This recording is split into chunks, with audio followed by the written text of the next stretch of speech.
CM Revanth ఒకే ఒక్క నిర్ణయం. ఎమ్మెల్యేలకు పండగే పండగ. నామినేటెడ్ పదవుల జాబితాలోకి సొసైటీ డైరెక్టర్లు. డీసీసీబీ చైర్మన్లు, డైరెక్టర్లకు ఎన్నికల ఎత్తివేత. నీటి సంఘాలు, ఇతర సహకార సంఘాలకు ప్రభుత్వమే నామినేటెడ్ చేసే విధానం. ప్రాథమిక వ్యవసాయ సహకార పరపతి సంఘాలు, డీసీసీబీ, డీసీఎంఎస్లకు ఎన్నికల విధానం ఎత్తివేత. Market yard chairman, vice chairman పదవులకు బేరాలు. పట్టణ ప్రాంతాల్లో మార్కెట్ యార్డ్ చైర్మన్లకు మంచి గిరాకీ. మత్స్యకార, నేత, గృహ నిర్మాణ సహకార సంఘాల్లో నేరుగా నియామకాలు. ఎన్నికలు ఖర్చుతో కూడుకున్నవనే ఉద్దేశంతో పదవుల ఎంపికలో మార్పు. కార్యకర్తలకు న్యాయం చేసే ఉద్దేశంతో ప్రభుత్వం కొత్త విధానం. ఈ విధానాన్ని తమకు అనుకూలంగా మార్చుకుంటున్న ఎమ్మెల్యేలు. పదవులను అమ్ముకునేందుకు రెడీ అవుతున్న ఎమ్మెల్యేలు. రంగారెడ్డి జిల్లాలో నామినేటెడ్ పదవులకు భారీ డిమాండ్. రియల్ ఎస్టేట్ నేపథ్యంలో పదవులకు గిరాకీ. సీఎం ఒకటి తలిస్తే ఎమ్మెల్యేలు మరొకటి చేస్తున్నారా? పదవుల కోసం మొదలైన బేరసారాలు. కష్టపడ్డ కార్యకర్తలకు ప్రతిఫలం దక్కడం లేదని ఆవేదన. ఏళ్ల తరబడి పార్టీ కోసం శ్రమించిన వారికి దక్కని పదవులు. తెలంగాణ సహకార రంగంలో ఒక భారీ ప్రక్షాళనకు శ్రీకారం చుట్టారు సీఎం రేవంత్ రెడ్డి. ఎన్నికల ఖర్చును తగ్గించి పార్టీ కోసం కష్టపడిన కార్యకర్తలకు నేరుగా పదవులు కట్టబట్టాలనే ఉద్దేశంతో డీసీసీబీ, డీసీఎంఎస్, ఇతర సహకార సంఘాలకు ఎన్నికల విధానాన్ని ఎత్తివేస్తూ కీలక నిర్ణయం తీసుకోవాలని నిర్ణయించారు. సీఎం ఆశయం ఒకటైతే క్షేత్రస్థాయిలో ఎమ్మెల్యేల వ్యూహం మరొకటిగా కనిపిస్తోంది. ఈ నామినేటెడ్ పదవుల ప్రక్రియ ఇప్పుడు ఎమ్మెల్యేలకు కాసుల వర్షం కురిపిస్తోంది. ముఖ్యంగా రంగారెడ్డి వంటి జిల్లాల్లో ఈ పదవుల కోసం భారీ ఎత్తున బేరసారాలు జరుగుతున్నాయి. తెలంగాణలో సహకార సంఘాల ఎన్నికలు అంటే ఒకప్పుడు మినీ అసెంబ్లీ ఎన్నికలను తలపించేవి. కోట్లాది రూపాయల ఖర్చు, గ్రూపు రాజకీయాలతో ఈ వ్యవస్థ విసిగిపోయింది. దీనిని గమనించిన సీఎం రేవంత్ రెడ్డి ఎన్నికల విధానాన్ని పక్కన పెట్టి ప్రభుత్వమే నేరుగా డైరెక్టర్లను, చైర్మన్లను నామినేట్ చేసే విధానాన్ని అమల్లోకి తెచ్చారు. మత్స్యకార, నేత, గృహ నిర్మాణ సంఘాలతో పాటు డీసీసీబీలోనూ ఇదే పద్ధతి అనుసరించాలని నిర్ణయించారు.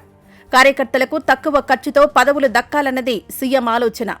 కానీ ఈ నామినేషన్ అధికారం ఎమ్మెల్యేల చేతుల్లోకి వెళ్లడంతో అసలైన కార్యకర్తలకు కాకుండా అక్షరాల కోట్లు కుమ్మరించే వారికే ప్రాధాన్యత దక్కుతుందనే విమర్శలు వినిపిస్తున్నాయి. రాష్ట్ర వ్యాప్తంగా నామినేటెడ్ పదవుల చర్చ జరుగుతుంటే రంగారెడ్డి జిల్లాలో మాత్రం అది వేలంపాటను తలపిస్తోంది. ఈ జిల్లాలో భూముల విలువ ఆకాశాన్ని తాకుతూ ఉండడంతో గృహ నిర్మాణ సహకార సంఘాలు, ఇతర సొసైటీల డైరెక్టర్ పదవులకు విపరీతమైన గిరాకీ ఏర్పడింది. కేవలం రంగారెడ్డి జిల్లానే కాదు, రాష్ట్ర వ్యాప్తంగా చాలా జిల్లాల్లో ఈ పరిస్థితి కనిపిస్తోంది. ఒకప్పుడు కేవలం రైతుల సేవ కోసం అనుకున్న పదవులు ఇప్పుడు రియల్ ఎస్టేట్ లావాదేవీలకు కేర్ ఆఫ్ అడ్రస్ గా మారాయి. ఎమ్మెల్యేలు ఒక్కో డైరెక్టర్ పదవికి, చైర్మన్ పదవికి రేట్లు ఫిక్స్ చేసినట్లు ప్రచారం జరుగుతోంది. రియల్ ఎస్టేట్ వ్యాపారులు ఈ పదవుల కోసం పోటీ పడుతున్నారు. ఎందుకంటే ఈ పదవుల ద్వారా లేఅవుట్ల అనుమతులు, ప్రభుత్వ భూముల సెటిల్మెంట్లలో చక్రం తిప్పవచ్చని వారి ప్లాన్గా తెలుస్తోంది. దీంతో పార్టీ కోసం దశాబ్దాలుగా జెండా మోసిన సామాన్య కార్యకర్త మళ్లీ నిరాశలోనే ఉండిపోవాల్సి వస్తోంది. ఎమ్మెల్యేలకు మాత్రం ఇది ఒక పెద్ద బిజినెస్ డీల్లా మారిపోయిందనే విమర్శలు వినిపిస్తున్నాయి. జిల్లా సహకార కేంద్ర బ్యాంక్, జిల్లా సహకార మార్కెటింగ్ సొసైటీ పదవులు రాజకీయంగా అత్యంత కీలకమైనవి. వేల కోట్ల టర్నోవర్, రైతులకిచ్చే రుణాలు, ఎరువుల పంపిణీ వంటి అంశాలు ఈ సంఘాల పరిధిలో ఉంటాయి. గతంలో వీటికి ఎన్నికలు జరిగేవి. కానీ ఇప్పుడు నామినేటెడ్ పద్ధతి కావడంతో ఎమ్మెల్యేల సిఫారసులే కీలకం. ఈ అవకాశాన్ని ఎమ్మెల్యేలు తమకు అనుకూలంగా మార్చుకుంటున్నారు. చైర్మన్ పదవి కోసం సొసైటీ స్థాయిని బట్టి బేరసారాలు జరుగుతున్నాయి. సీనియర్ నేతలను కాదని కేవలం ఆర్థిక బలం ఉన్నవారికే టికెట్లు ఇచ్చేందుకు ఎమ్మెల్యేలు మొగ్గు చూపుతున్నారు. దీంతో జిల్లాలో పాత కాంగ్రెస్ నాయకులకు, ఆర్థిక బలం ఉన్న నాయకుల మధ్య వార్ నడుస్తోంది.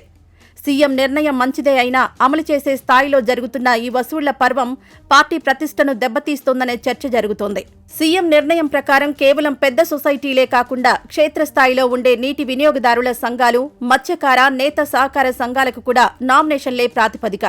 గ్రామీణ ఆర్థిక వ్యవస్థను శాసించే ఈ సంఘాల్లో తమ అనుచరులను కూర్చోబెట్టుకోవాలని ఎమ్మెల్యేలు చూస్తున్నారు. అయితే ఇక్కడ కూడా ఉచితంగా పదవులు రావడం లేదు. ప్రతి డైరెక్టర్ పదవికి ఒక నిర్దిష్టమైన మొత్తాన్ని ఎమ్మెల్యేల అనుచరులు వసూలు చేస్తున్నారనే వార్తలు గుప్పుమంటున్నాయి. పార్టీ కోసం కష్టపడ్డాం, మాకు అన్యాయం చేస్తారా అని ప్రశ్నిస్తున్న కార్యకర్తలకు పైనుంచి ఒత్తిడి ఉంది. ఫండ్స్ కావాలి అనే సమాధానాలు ఎమ్మెల్యేల నుంచి వస్తున్నాయి. దీంతో గ్రామాల్లో సైతం గ్రూప్ తగాదాలు మొదలయ్యాయి. సీఎం రేవంత్ రెడ్డి కార్యకర్తలకు న్యాయం చేయాలని చూస్తుంటే ఎమ్మెల్యేలు మాత్రం తమ ఖజానా నింపుకోవడమే లక్ష్యంగా పెట్టుకున్నట్లు కనిపిస్తోంది. PACS, market yard chairman, vice chairman పదవులను సైతం అమ్ముకుంటున్నారనే ప్రచారం జరుగుతోంది. గ్రామాల్లో పీఏసీఎస్ పదవులను సాధారణ కార్యకర్తలు ఆశిస్తుంటారు. కానీ రియల్ ఎస్టేట్ నుంచి రాజకీయాల్లోకి వచ్చిన నాయకులు పదవులను కొనుక్కోవడంతో సాధారణ కార్యకర్తలకు అన్యాయం జరుగుతోంది.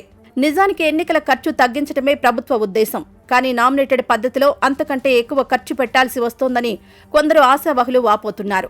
ఎన్నికలుంటే ఓటర్లను ఓట్లు అడిగేవాళ్లం, ఇప్పుడు ఎమ్మెల్యే చుట్టూ తిరిగి కోట్లు ఇచ్చుకోవాల్సి వస్తోంది అని ఒక సీనియర్ కార్యకర్త తన ఆవేదన వ్యక్తం చేశారు.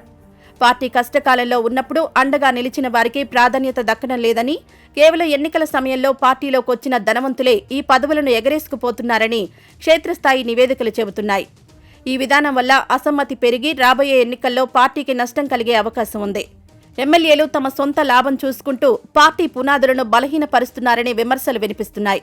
దీనిపై అధిష్టానం దృష్టి సారించకపోతే కష్టపడ్డ కార్యకర్తలు రెబల్స్గా మారే ప్రమాదం ఉంది. సహకార రంగంలో మార్పులు తీసుకురావాలన్న సీఎం రేవంత్ రెడ్డి నిర్ణయం విప్లవాత్మకమైంది.